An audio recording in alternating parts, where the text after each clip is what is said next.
증시 대담입니다. 글로벌 증시가 5월 들어서는 조금 나아지고 있습니다. 4월에 미리 매를 맞았기 때문일까요? 사실 5월 하면은 다들 좀 불안해 하긴 합니다. 셀인 메이 내지는 5월에 팔아라 이런 뭐랄까요? 계절성이라고 할까요? 월가의 격언도 있었고 2010년대에는 5월만 되면 항상 급락이 나타났었기 때문에 5월에 대한 공포심이 있었는데 사실 이런 부분들은 통계의 좀 조작까지는 아니더라도 통계를 어떻게 바라보느냐에 따라서는 결과치가 좀 달라집니다. 그런 부분들 좀 얘기하면서 시장 얘기 나눠볼 텐데요. 차트를 보시면 뱅크 오브 아메리카 자료를 좀 갖고 와봤습니다. 5월에 팔았어야 되느냐라는 부분들인데 이 부분은 1928년 이후에 뭐 거의 100년의 데이터죠. 100년 동안에 미국의 대통령의 어떤 선거, 올해처럼 미국은 이 대선이 있지 않습니까? 대선이 있었던 그 해에 월마다 3개월간의 수익률을 좀 나타났습니다. 보시면 아시겠지만 5월, 6월, 7월의 수익률이 좋습니다. 5월에 팔았으면 이 수익률이 조금은 기회를 상실했겠죠. 거꾸로 3, 4월에 수익률이 좀 별로였습니다. 최근과 같은 장세라고도 할 수 있는데 뒤집어서 얘기하면 또 대통령 해가 아니라 전체로 하면 또 5월이 부진하다라고 나올 수 있습니다. 제가 말씀드리고 싶은 거는 셀인 메이라는 얘기가 나왔었던 거는 그만큼 어떤 강한 최근의 경험 때문에 나타나는 현상이지 반드시 꼭 5월에 안 좋다라는 얘기를 드리고 싶은 건 아닙니다. 그때그때마다 기업 실적이라든지 경제 상황, 더불어서 가장 중요한 건 투자 심리의 이격도, 약간 공포 국면이었냐 내지는 좀 탐욕 국면이었냐가 더 중요하다라고 볼 수 있을 것 같습니다. 올해만 놓고 본다면 이 통계치를 좀 얘기를 드려보면 5월부터 6월, 7월까지 상승 확률이 뭐 75%에 달하고 거기다가 평균 S&P가 7% 이상의 상당한 강세장이 대통령 그 선거해에 있었다라는 겁니다. 이것만 놓고 보면 지금 주식을 팔 게 아니라 최근에 반등세가 이어지는 부분은 더 누려서 상승세로 가야 되는 거 아니냐라는 얘기를 할 수 있는데 이 또한 또 통계치이기 때문에 지금의 기업 실적, 경제 상황, 그리고 투자 심리가 어떤지 자세히 살펴봐야 되는 그런 부분도 있습니다. 그래서 이어지는 증시 대담에서는요, 최근에 5월에 들어서는 어떻게 시장 전망을 가져가야 될지, 그리고 데이터를 통해서 본다면 어떤 종목, 어떤 업종에 접근해야 될지 자세히 다뤄보도록 하겠습니다. 네, 지금 바로 증시 대담 시작하겠습니다.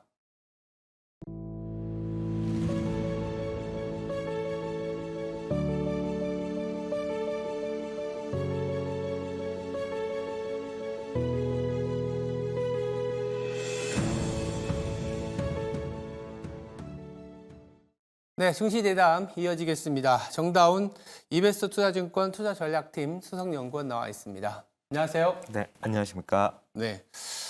5월 들어서 다들 걱정했지만 4월에 매를 먼저 맞아서인지 몰라도 조금 올라오고 있는데 간밤에도 미국 증시가 3대 지수 좀 반등이 나타났던 거는 이제 고용 지표가 둔화되고 결국 연준이 금리를 내릴 수 있다라는 걸로 갔거든요. 근데 이 통화 정책에 따라서 증시의 변동성이 상당히 나타나고 있는데 시장에서는 연준보다 아니면 연준을 비롯한 중앙은행들, 선진국 중앙은행들의 통화 정책에 그래서 상당히 주목을 많이 하고 있거든요. 이런 통화 정책에 주목하는 이유, 거기다가 20이나 영랑은행, 간밤에 영랑은행이 어떤 얘기를 했냐면 금리를 동결시키긴 했지만 금리 인하 가능성을 상당히 많이 시사했거든요. 이런 부분들이 우리 시장 그리고 글로벌 시장에는 어떤 영향을 주고 있는지 이 부분부터 한번 챙겨봐야 될 것 같아요. 네, 일단 통화 정책이 서로 차별화된다는 거는 그만큼 글로벌 국가들이 서로 처한 환경이 다 다르다라는 얘기거든요. 그렇기 때문에 이러한 경기에 대한 부분들이 각국의 증시에 영향을 미친다라고 하면 증시 역시도 차별화될 수 있는 부분들이고 특히나 기존에 이제 달러가 강세를 보이는 데에는 인플레이션으로 인해서 미국의 금리가 높다, 기준금리가 높다라는 부분들 그리고 더불어서 미국의 미국의 경기가 상대적으로 견조하다라는 두 가지 요인 때문에 달러가 강세를 보여온 그런 모습들인데, 만약에 금리가 다른 국가들이 좀 낮아진다라고 한다면은 제 생각에는 각국의 인플레이션 내지는 기준금리의 영향이 좀 더 크다라기보다는 경기에 대한 부분이 조금 더 영향을 미칠 가능성이 높지 않나, 이렇게 좀 보여지고요. 그 말은 결국 미국 이외의 국가들이 금리가 높은 상황에서 성장을 제대로 못했던 부분들이 다른 국가들의 금리가 낮아지면서 성장성을 조금은 회복해 나갈 수 있다라는 기대감 때문에 달러가 조금은 약세로 가는 흐름으로 이어지지 않을까라고 생각을 하고, 이 부분은 비미국 증시에 조금은 훈풍이 되지 않을까, 이렇게 좀 생각을 하고 있습니다.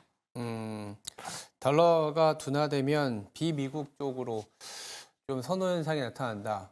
국내 증시에도 그러면 좀 유입이 될 것 같고, 최근에 이제 중국도 경기가 좀 회복이 되면서 뭔가 약간 달러가 치고 나가는 부분보다는 조금 안정이 되는 그런 현상을 나타낼 수 있는데, 그래서 그런지 몰라도 올해 5월 같은 경우에는 제가 아까 이제 계절성도 보여드렸지만, 통상적으로 월가에서는 5월에 팔고 한 10월, 11월에 사면은 또 수익률이 좋다, 이런 계절성도 있지만, 대통령 선거가 있는 해에는 또 5월에 사야 상당한 수익률을 거뒀기 때문에 이게 어떻게 해야 될지를 모르겠어요. 근데 또 결국은 또 실적을 봐야 된다, 이런 얘기들도 있고, 우리가 기준을 잡아야 될 것 같은데, 저는 계절성은 그렇게 좋아하진 않습니다. 그때그때마다 다르기 네네. 때문에. 결국 이런 계절성을 이기기 위한 기준점이 필요할 것 같고, 이 기준이 무엇이고 어떤 식으로 접근해야 될지를 좀 얘기해 볼까요?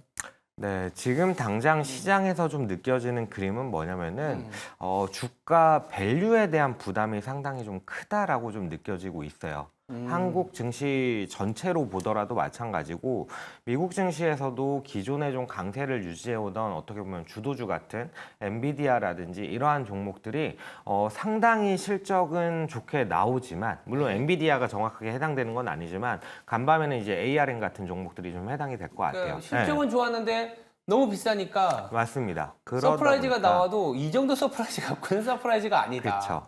가이던스가 못 미치면은 주가가 좀 음. 부러지는 그런 모습인데, 가이던스가 컨센서스에 못 미치는 폭이 상당히 좁습니다. 이게 사실 시장이 그렇게 엄격한 환경이 아니라고 한다면은 충분히 긍정적으로 받아들일 만한 요인조차도 지금은 엄격하게 조금은 주가가 떨어지는 그런 모습들이 나타나고 있어서 결국 저희가 좀 말씀을 드리고 있는 부분은 실적단을 좀 중요하게 봐야 되는 시장이 사실은 지금 시장이지 않나라고 생각을 하는 거거든요.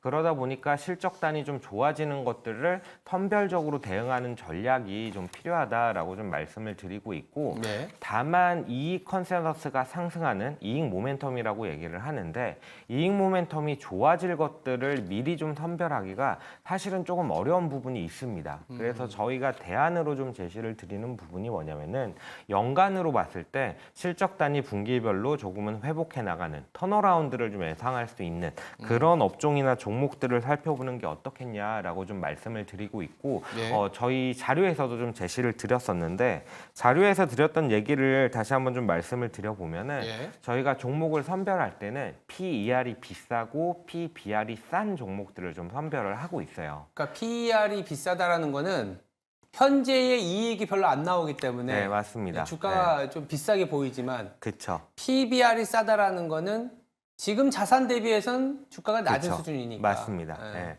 이 PER 같은 경우가 변동성이 크잖아요. 네. 왜냐하면 이익단은 적자까지도 왕왕 발생을 하는 그런 밸류 지표이기 때문에 PER이 비싸다라는 부분에 좀 초점을 맞춰서 접근을 하는 게 어떨까라고 생각을 하고 있고요.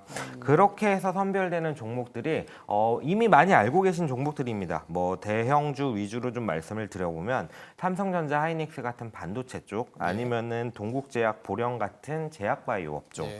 그리고 한국전력, 지역난방공사 같은 유틸리티, 그리고 화장품에서는 사실 아모레지 같은 종목들도 포함이 되고 있는데, 이런 종목들이 사실 많이 올랐어요. 많이 올랐는데 왜 지금 얘기를 하냐? 저희가 제시드리는 풀 종목 리스트가 있는데 그 안에서 이익 모멘텀이 개선되는 것들을 선별적으로 좀 빠르게 대응을 한 쪽을 저희는 좀 말씀을 드리고 있거든요. 그래서 일단 턴어라운드라는 부분을 갖고 가면서 이 턴어라운드에 대한 가시성을 체크하는 부분으로서 이익 모멘텀 단을 같이 보시는 게 어떨까 이렇게 좀 말씀을 드리고 있습니다.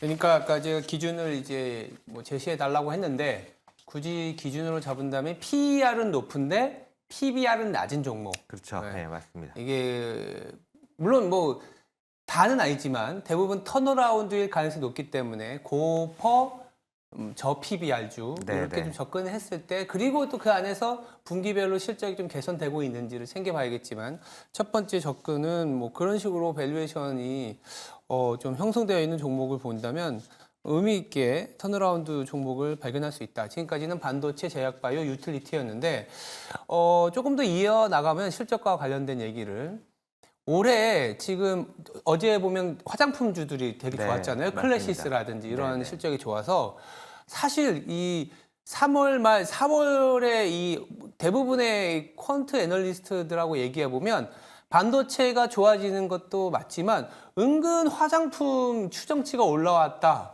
근데 진짜 뚜껑을 열어보니까 화장품주들이 최근에 4월 말 5월 초에 어쩌면 약간 주도주가 되어 있는 상황이에요.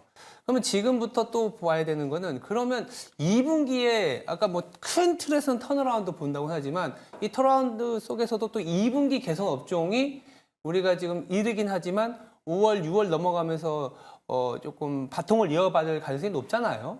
2분기 개선 업종에 대한 얘기까지 한번 같이 해볼 수 있을까요? 네, 일단 기본적으로 이익 컨센서스가 중요하다라는 얘기를 드렸기 때문에 이익 컨센서스 먼저 좀 얘기를 드려보면요. 네. 3월 말 대비 현재까지 2분기 실적 컨센서스가 올라간 업종들이 뭐냐라고 하면은 반도체, 자동차, 디스플레이, 유틸리티, IT 하드웨어, 필수 소비재, 조선 같은 업종들이 있고요. 반대로 좀 하락한 업종은 뭐냐라고 하면은 철강이나 화학, IT 가전, 운송, 에너지 같은 업종들이 다소 좀 부진한 모습들을 보여오고 있거든요. 근데 말씀드렸다시피 기존에 이제 AI를 필두로 한 반도체 쪽에 대해서 성장성에 대해서 사실 평가절하하는 쪽은 사실은 별로 없는 것 같아요. 근데 이게 주가적인 측면에서 밸류 부담을 충분히 느끼고 있는 상황이거든요. 그래서 이 이익 모멘텀이 좋아지는 것들 중에서 좀 선별을 해나가야 되는 그런 환경인 것 같다라고 좀 보여지고 있고요. 그렇게 했을 때 뭘 좀 기대를 해볼 수 있을 거냐라고 했을 때 저희가 말씀드린 업종들 중에서는 그래도 좀 주가가 못 올라왔던 업종들, IT 하드웨어나 조선 같은 쪽이 그래도 좀 낫지 않나. IT 하드웨어면 어떤 종목 아니면 어떤 게 삼성 구체적으로? 전기라든지 아, 삼성 아니면은 전기. 네, 뭐 LG 이노텍이라든지 뭐 이런 것들이 있을 건데 LG 이노텍. 네, 지금 상황에서 정말 답이 잘 안 보이는 업종들이죠. 근데 이제 이익 추정치가 올라오고 있다. 네, 네. 그러니까 이게 좀 내부적인 얘기를 드려보면 뭐냐면은 사실 올해 연간 시장을 바라봄에 있어서 대부분의 증권사들이 올해 상반기에 미국의 수요가 꺾일 것이고 그런 부분들 때문에 연준이 금리를 인하한다. 그러면은 하반기에는 수요가 개선될 거다라는 방식으로 접근을 했어요. 근데 이게 비단 금융권뿐만 아니라 일반 제조업체들도 그러한 비슷한 접근을 했거든요. 그러다 보니까